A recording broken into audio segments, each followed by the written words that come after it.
Hello students, आज हम next topic study करेंगे। कुछ न्यूमेरिकल्स प्रॉब्लम है और न्यूमेरिकल प्रॉब्लम बेस्ड है मास डिफेक्ट के ऊपर, बाइंडिंग एनर्जी के ऊपर और बाइंडिंग एनर्जी पर न्यूक्लियन के ऊपर। अगर आपको मालूम है कि मास डिफेक्ट क्या होता है, बाइंडिंग एनर्जी क्या होती है और बाइंडिंग एनर्जी पर न्यूक्लियन किस तरह हम कैलकुलेट करते हैं, तो आपको ये न्यूमेरिकल्स आपको बिल्कुल इजी लगेंगे। तो फर्स्ट न्यूमेरिकल है स्टूडेंट्स कि बाइंडिंग एनर्जी ऑफ हीलियम। यहाँ पर हीलियम न्यूक्लियस हमने लिया हुआ है और 2 इसका एटॉमिक नंबर है और 4 मास नंबर है, एंड लिथियम और साथ में लिथियम लिया है। Nuclei are 27.37 mega electron volt and 39.3 mega electron volt respectively. Which of two nuclei is more stable? तो स्टूडेंट्स यहाँ पर हमारे पास बाइंडिंग एनर्जी की वैल्यू दी हुई है। जो हीलियम जो न्यूक्लियाई है उसकी जो बाइंडिंग एनर्जी की वैल्यू है वो 27.37 मेगा इलेक्ट्रॉन वोल्ट है और उसी तरह लिथियम न्यूक्लियाई की 39.3 मेगा इलेक्ट्रॉन वोल्ट। ये हमारे पास यहाँ पर बाइंडिंग एनर्जी की वैल्यू दी हुई है। तो अब हमने स्टूडेंट्स यहाँ पर हमें कौन सा न्यूक्लियाई ज़्यादा स्टेबल है, हीलियम है कि लिथियम है। तो स्टेबिलिटी को फाइंड आउट करने के लिए ही हमने क्या निकालना पड़ेगा, बाइंडिंग एनर्जी पर न्यूक्लियन। ठीक है, बाइंडिंग एनर्जी पर न्यूक्लियन। तो हम सबसे पहले binding energy per nucleon of helium nucleus की हम बात कर रहे हैं। तो यहाँ पर students binding energy per nucleon क्या होता है, binding energy upon mass number, total number of nucleon in the nucleus, वही क्या होता है, मास नंबर। तो यहाँ पर हम देख रहे हैं कि बाइंडिंग एनर्जी हीलियम न्यूक्लियस की 27.37 दी हुई है। तो मास नंबर इसका क्या है, 4 है। तो यहाँ से हम बाइंडिंग एनर्जी पर न्यूक्लियन की वैल्यू हम निकाल सकते हैं। तो ये 6.84 मेगा इलेक्ट्रॉन वोल्ट आएगी जब हम इसको डिवाइड करेंगे। तो वैसे ही हमने binding energy per nucleon lithium, तो अगेन बाइंडिंग एनर्जी की जो वैल्यू है लिथियम के केस में 39.3 मेगा इलेक्ट्रॉन वोल्ट और मास नंबर 7, तो ये हमारे पास आ जाएगी 5.61 मेगा इलेक्ट्रॉन वोल्ट। तो यहाँ पर हम देख रहे हैं क्योंकि स्टेबिलिटी को फाइंड आउट करने के लिए हमें बाइंडिंग एनर्जी पर न्यूक्लियन हमें मालूम होना चाहिए, क्योंकि बाइंडिंग एनर्जी पर न्यूक्लियन से ही हमारे पास वैल्यू आएगी। क्योंकि बाइंडिंग एनर्जी गिवन है तो मास नंबर से हमने डिवाइड करना है, जिसकी वैल्यू जितनी ज़्यादा होगी वो न्यूक्लियाई उतना ही ज़्यादा स्टेबल होगा। अब आप हीलियम और लिथियम में दोनों में कंपैरिजन करेंगे तो हीलियम के केस में वैल्यू 6.84 है और लिथियम के केस में 5.61 है। तो binding energy per nucleon helium nucleus is more than lithium nucleus. तो ज़्यादा स्टेबल कौन है इसमें, helium nucleus is more stable, helium nucleus is more stable. Next students, next है हमारे पास numerical, the atomic mass of deuterium nucleus is 2.014102 atomic mass unit, and atomic masses of proton and neutrons are 1.007593 and 1.007825 respectively. Find the mass defect and binding energy per nucleon. तो students ये हमारे पास अब deuterium, ठीक है, अब आपको पता है प्रोटियम ड्यूटेरियम को हम कैसे रिप्रेजेंट करते हैं, ड्यूटेरियम ये हमारे पास पता है कि जो हाइड्रोजन है, हाइड्रोजन के जो आइसोटोप्स होते हैं प्रोटियम, ड्यूटेरियम और ट्रिटियम, तो यहाँ पर किस न्यूक्लियस की बात की गई है? ड्यूटेरियम की बात की है। तो ये इसको हम इस तरह हम रिप्रेजेंट करते हैं। तो जो ड्यूटेरियम होता है वो क्या कंटेन कर रहा है? आप देख रहे हैं यहाँ पर एटॉमिक नंबर 1 है और मास नंबर एटॉमिक नंबर 1 है, जिसको हम Z से रिप्रेजेंट करेंगे। मास नंबर A है, 2 से हम रिप्रेजेंट करेंगे। तो हमारे पास मास नंबर A है, number of neutron plus number of proton. तो न्यूट्रॉन हम निकाल सकते हैं A माइनस Z, तो 2 माइनस 1 इज़ 1। तो यहाँ पर हमारे पास Z is equal to 1 and N is equal to 1। तो ये जो हमारे पास ड्यूटेरियम है contain 1 proton and 1 neutron, contain 1 proton contain कर रहा है और 1 न्यूट्रॉन यहाँ पर कंटेन कर रहा है। तो अब स्टूडेंट्स सबसे पहले हमें पता होना चाहिए कि जो हमारे पास जो प्रोटॉन है, प्रोटॉन और न्यूट्रॉन्स की वैल्यू हमारे पास दी हुई है। तो mass of proton, the atomic masses of proton, तो मैं मास ऑफ प्रोटॉन हम लिख सकते हैं 1.00759 और मास ऑफ न्यूट्रॉन 1.00785। तो यहाँ पर स्टूडेंट्स अब आपको पता है कि ये जो मासेस है हमारे पास, ये सेपरेट पार्टिकल है, सेपरेट फॉर्म में जब पार्टिकल जब फ्री स्टेट में है प्रोटॉन और neutron, in case of deuterium वो ये मास की वैल्यू है। ठीक है, अभी हमने इनको जब बाउंड करके क्या बनेगा, ड्यूटेरियम न्यूक्लियस बनेगा, तो वो मास हमारे पास गिवन है। The atomic mass of deuterium nucleus given, ये दिया हुआ है। अभी ये जो मासेस हैं ये सेपरेट फॉर्म में है, फ्री स्टेट में है, मास ऑफ प्रोटॉन और मास ऑफ न्यूट्रॉन। तो जब भी हम मास डिफेक्ट हम फाइंड आउट करते हैं तो मास डिफेक्ट क्या होता है, उसमें हम सबसे पहले जो टोटल मास है न्यूक्लियॉन्स का, उसको, ये न्यूक्लियॉन है, number of proton plus number of neutrons क्या है, न्यूक्लियॉन्स हैं। तो यहाँ पर हमने मास हमने क्या लेंगे आप, फॉर एग्जांपल के लिए आप इसको m डैश से हम रिप्रेजेंट कर रहे हैं, mass of constitutes of deuterium m dash, तो उसमें मास ऑफ ड्यूटेरियम में 1 प्रोटॉन है, 1 proton plus mass of 1 neutron. तो अब मास ऑफ 1 प्रोटॉन तो मतलब 1 से ही हम मल्टीप्लाई करेंगे। ठीक है, अगर आपने पीछे मास डिफेक्ट वाला टॉपिक आपने स्टडी किया है तो आपको न्यूमेरिकल्स करने में कोई प्रॉब्लम नहीं आने वाली है। तो बस मैं वैल्यू अब मैं लिख रही हूँ 1.00759 प्लस 1.00785। तो इसको जब हम प्लस करेंगे तो प्लस करने पर जो वैल्यू हमारे पास आ रही है वो 2.015418 एटॉमिक मास यूनिट। तो ये आ रही है स्टूडेंट्स हमारे पास टोटल मास ऑफ न्यूक्लियॉन्स यहाँ पर। तो जो एटॉमिक जो मास ऑफ ड्यूटेरियम है, मास ऑफ ड्यूटेरियम न्यूक्लियस लिख सकते हैं हम यहाँ पर, मास ऑफ गिवन जो है हमारे पास दिया है already, mass of deuterium nucleus. तो गिवन जो मास है वो 2.014102 एटॉमिक मास यूनिट है। तो यहाँ से हमें पता लग गया ये हमारे पास हमेशा जो तो total mass of bound particle है, क्योंकि यहाँ से यही तो हमारे पास क्या बना था फिर, mass of proton plus mass of neutron. जब हमने इसको कंबाइन किया तो उस कंबाइन करके जो मास ऑफ न्यूक्लियस है उसकी वैल्यू हमेशा कम आएगी किस मास से, जब जो पार्टिकल न्यूट्रॉन और प्रोटॉन फ्री स्टेट में होंगे, सेपरेट फॉर्म में होंगे। तो यही इसी को ही हम मास डिफेक्ट हम कहते थे। तो देयरफॉर मास डिफेक्ट इसको हम डेल्टा m से हम रिप्रेजेंट करेंगे।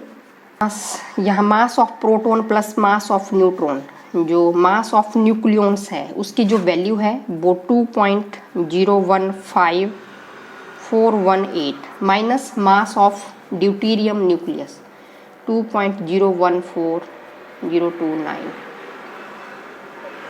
2.014102 एटॉमिक मास यूनिट। तो ये आपको मालूम है स्टूडेंट्स कि जो टोटल मास ऑफ जो न्यूक्लियस होता है, ठीक है, total mass of nucleus is always less than that total mass of nucleon. यहाँ पर न्यूक्लियन का मास हमने सम किया तो वो हमेशा ज़्यादा आएगा, और जब इन न्यूक्लियन से ही न्यूक्लियस बना तो वो मास क्या रहा, कम रहा।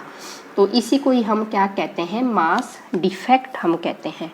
तो ये जो वैल्यू आ रही है वो ये आ रही है 0.01398। और अब हम एटॉमिक मास यूनिट की वैल्यू हम लिख सकते हैं 931 मेगा इलेक्ट्रॉन वोल्ट। और यहाँ पर हम बाइंडिंग एनर्जी की हम वैल्यू लिख सकते हैं। बाइंडिंग एनर्जी में 0.00139 इंटू 931 मेगा इलेक्ट्रॉन वोल्ट। इस वैल्यू को जब हम करेंगे, मल्टीप्लाई करेंगे, तो 1.302 मेगा इलेक्ट्रॉन वोल्ट आएगा। क्योंकि स्टूडेंट्स अब इतनी ज़्यादा कैलकुलेशन करने के लिए टाइम लगेगा, तो ये हमने पहले ही करके रखी है। अब हमने बाइंडिंग एनर्जी पर न्यूक्लियन हमने निकालना है। बाइंडिंग एनर्जी पर न्यूक्लियन, तो अब आप लिख देंगे binding energy upon mass number. अब ड्यूटेरियम है 1H2, एटॉमिक नंबर 1 और मास नंबर 2। तो binding energy 1.302 mega electron volt upon mass number 2 से डिवाइड करेंगे। तो जो 2 से डिवाइड करने पर जो वैल्यू आ रही है वो वैल्यू हमारे पास आ रही है 0.651 mega electron volt per nucleon.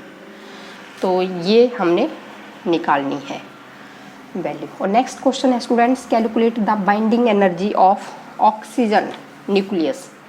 तो अब हमने ऑक्सीजन न्यूक्लियस की भी वैल्यू निकालनी है। तो जो मास है गिवन ऑक्सीजन न्यूक्लियस का वो ये दिया है। अब हमारे पास स्टूडेंट्स ऑक्सीजन न्यूक्लियस यहाँ पर दिया है। तो जो मास है given, mass of oxygen nucleus 15.994914, ये वैल्यू दी हुई है। तो सबसे पहले तो हमने नंबर ऑफ प्रोटॉन और नंबर ऑफ न्यूट्रॉन निकालने हैं। तो नंबर ऑफ प्रोटॉन और नंबर ऑफ न्यूट्रॉन आप निकाल लेते हैं, क्योंकि एटॉमिक नंबर Z से हम रिप्रेजेंट करते हैं, मास नंबर हम A से रिप्रेजेंट करेंगे, क्योंकि हम इसको इस तरह रिप्रेजेंट करते हैं ना, ये है। तो अभी X क्या है, ऑक्सीजन है, एटॉमिक नंबर क्या है 8 है, मास नंबर क्या है 16 है। तो ये हम इसको इस तरह रिप्रेजेंट करते हैं। तो मास नंबर 16 है, तो mass number of proton plus number of neutron. और यहाँ से number of neutron A minus Z हम लिख देंगे, और न्यूट्रॉन 16 माइनस 8 इज़ 8। तो प्रोटॉन कितने हो गए, प्रोटॉन 8 हो गए, और उसी तरह न्यूट्रॉन भी कितने हो गए हैं, 8 हो गए हैं। तो अब हम निकाल सकते हैं M डैश हम लिख रहे हैं ठीक है, mass of constitutes of helium nucleus. ठीक है, यहाँ पर जब सेपरेट फॉर्म में number of proton plus number of neutron. अब नंबर ऑफ प्रोटॉन Z 8 आ जाएंगे, और साथ में मास गिवन है 1.007825 प्लस 8 इंटू मास ऑफ 1.008665। जब इसको हम क्या करेंगे, सॉल्व करेंगे, तो इसको सॉल्व करने के बाद 8 से मल्टीप्लाई करना पड़ेगा। ठीक है स्टूडेंट्स, और फिर इसको मल्टीप्लाई करने के बाद जो वैल्यू आ रही है वो 16.13192 एटॉमिक मास यूनिट। और वैसे ही मास ऑफ ऑक्सीजन न्यूक्लियस जो गिवन है, मास ऑफ ऑक्सीजन न्यूक्लियस कितना है 15.994914। तो यहाँ से हम मास डिफेक्ट हम निकाल लेंगे। तो मास डिफेक्ट की वैल्यू आ जाएगी आपके पास 16.13192 माइनस 15.994914। तो ये मास डिफेक्ट की वैल्यू आ जाएगी और ये जो वैल्यू आ रही है 0.137 एटॉमिक मास यूनिट के बराबर आ रही है। और उसी तरह एटॉमिक मास यूनिट की वैल्यू 931 मेगा इलेक्ट्रॉन वोल्ट होती है। और यहाँ पर हमने इसको 0.137 इसको 931 मेगा इलेक्ट्रॉन वोल्ट से मल्टीप्लाई करना है और 127.55 ये बाइंडिंग एनर्जी। अगर बाइंडिंग एनर्जी पर न्यूक्लियन निकालना है तो उस केस में हमें मास नंबर से इसको क्या करना था, डिवाइड करना था। तो ये आप कर सकते हैं इस तरह के ये क्वेश्चंस।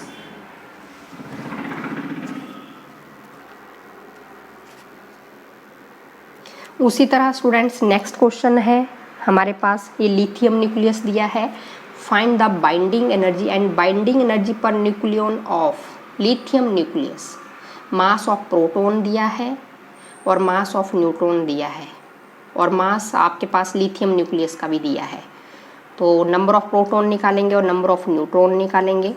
और तो स्टूडेंट्स यहाँ पर हमारे पास लिथियम न्यूक्लियस की बात हो रही है। तो लिथियम न्यूक्लियस में जेड एटॉमिक नंबर 3 है, मास नंबर ए क्या है 7 है। तो mass number of proton plus number of neutron. तो यहाँ से नंबर ऑफ न्यूट्रॉन हम निकाल सकते हैं। तो n की वैल्यू मास नंबर 7 माइनस 3। तो न्यूट्रॉन हमारे पास 4 आ रहे हैं और प्रोटॉन हमारे पास 3 आ रहे हैं। तो जो lithium nucleus contains 3 protons and 4 neutrons। तो ये हमारे पास आप देख सकते हैं। सबसे पहले हमने जो सेपरेट जो पार्टिकल्स हैं, तो यहाँ पर आप देख रहे हैं कि नंबर ऑफ प्रोटॉन और मास ऑफ प्रोटॉन, यहाँ पर 3 प्रोटॉन है और मास ऑफ प्रोटॉन हमारे पास गिवन है 1.00782। और वैसे ही 4 हमारे पास नंबर ऑफ न्यूट्रॉन है और मास जो न्यूट्रॉन की जो वैल्यू है 1.00866 एटॉमिक मास यूनिट। तो जो टोटल जो मास आएगा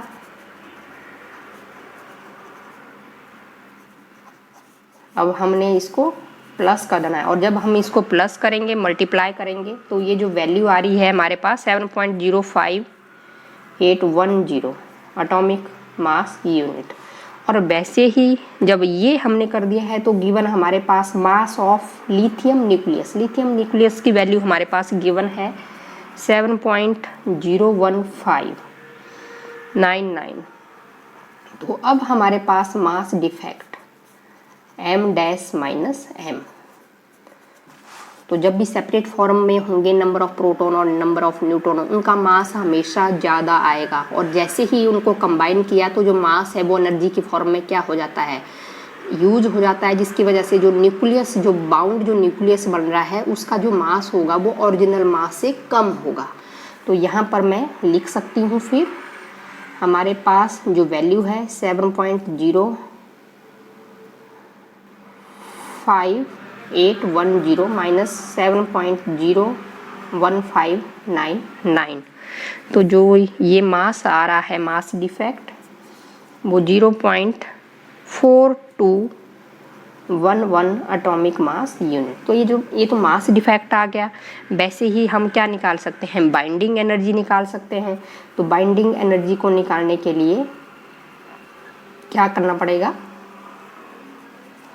1 एटॉमिक मास जो यूनिट है इसको 931 मेगा इलेक्ट्रॉन वोल्ट से मल्टीप्लाई करेंगे। 0.4211 इंटू 931 मेगा इलेक्ट्रॉन वोल्ट से मल्टीप्लाई करेंगे तो 39.3 के क्लोज ये वैल्यू आएगी पर न्यूक्लियन।